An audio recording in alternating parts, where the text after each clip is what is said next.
What's up guys, it's Tom here, and Liverpool have won their 4th game in a row in the Premier League this season. Absolutely unbelievable, incredible start. Surely Liverpool can't keep getting away with this. That Liverpool again, 4 games in a row, we have won the game with a late winner, and also sometimes it was required a 100th minute winner against Newcastle. Today it was a 95th minute winner. In the last minute of stoppage time, literally, Salah wins the game by a penalty, with a penalty. Absolutely incredible scenes. And Liverpool didn't play well today, but I would still argue that Liverpool deserves to win, because Burnley did virtually nothing but just defend for the whole game, and they did it really incredibly well.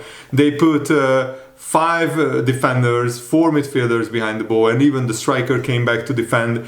And also you can understand why Liverpool's attack is not as fluid as we are used to, because we have new players like Florian Wirtz and also Hugo Ekitike in the attack. So the Liverpool players still need to work out all the little details and intricacies of how to play together and what kind of attacking patterns works the best, because Wirtz needs to get on the same wavelength of Salah, Ekitike and Gakpo, and also Ekitike the same. And Rio and Gumoa and Chiesa came on, and I thought that they gave fresh impetus to Liverpool, just like Robertson coming on, and Jeremy Frimpong, as well as Conor Bradley. So Liverpool threw everybody on.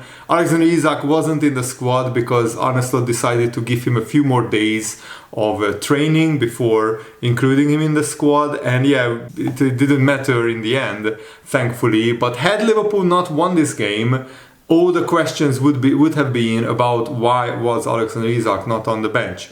The most important thing is the 3 points. At this early stage of the season, it matters more to win these games than to play incredible football but sometimes drop points.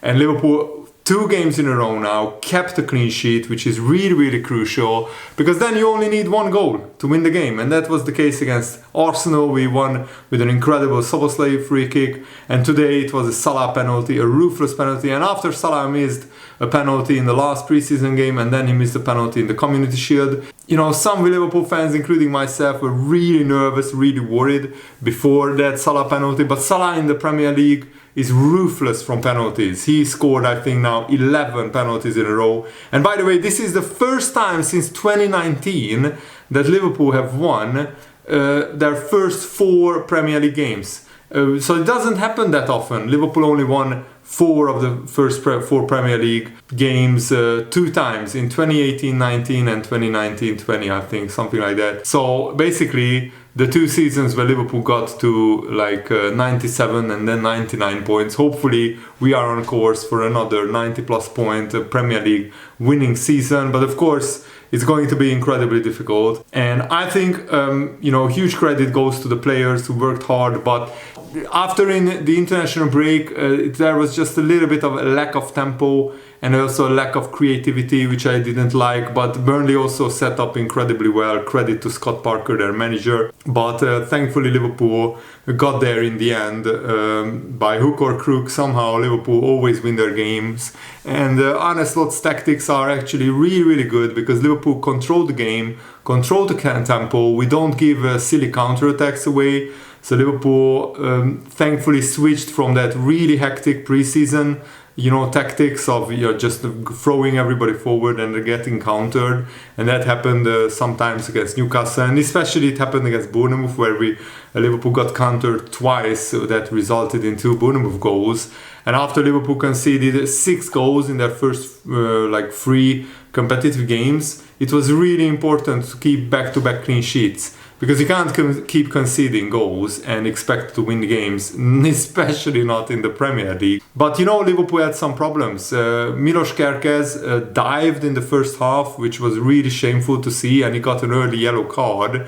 And we haven't seen this often.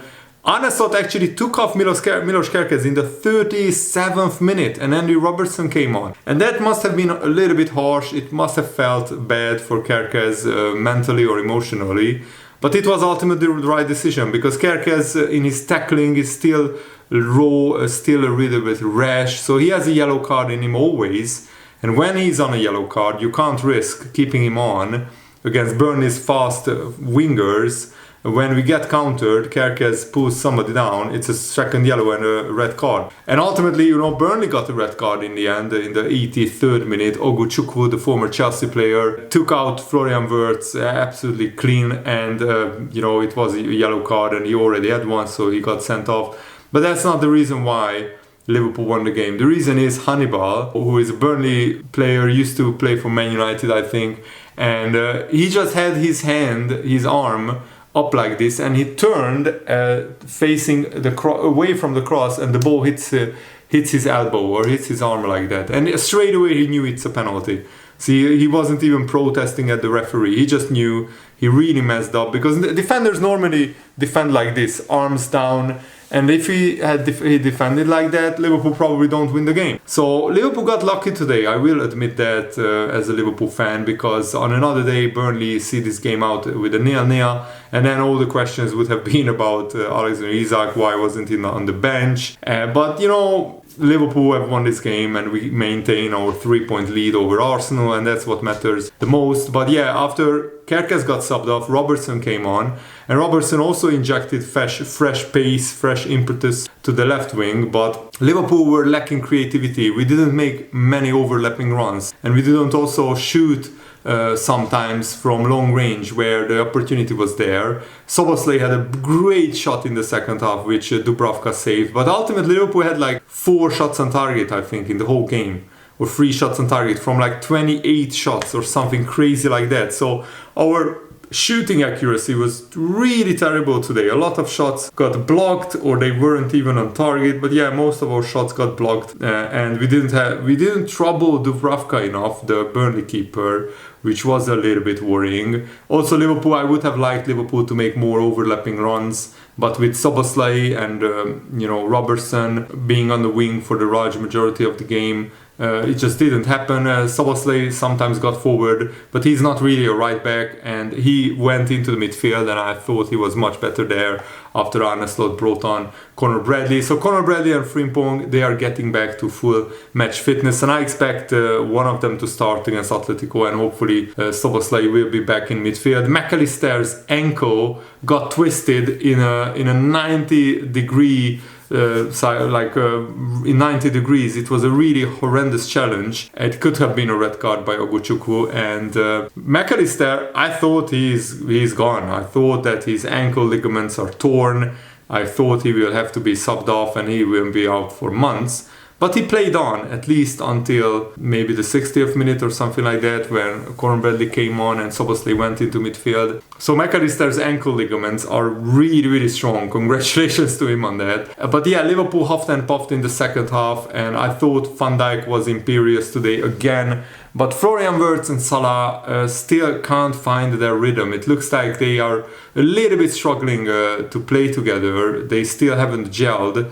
But the most important thing, as I said, is Liverpool won the game somehow. But also, what I didn't like is that Salah didn't have a shot until the 94th minute. So you need to involve Salah more. Salah is too isolated on the wing, probably to accommodate Florian Wirtz in the middle. Salah is stuck on the wing, and while last season, Salah was much closer to the goal. So what I would like to see is maybe in some games we could play Florian Wirtz off the left, and Salah can play on the right but tucked in a little bit more, and Jeremy Frimpong can overlap on the wing behind Salah to give that width that is required.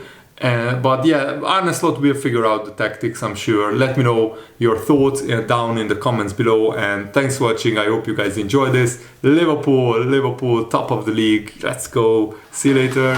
Goodbye.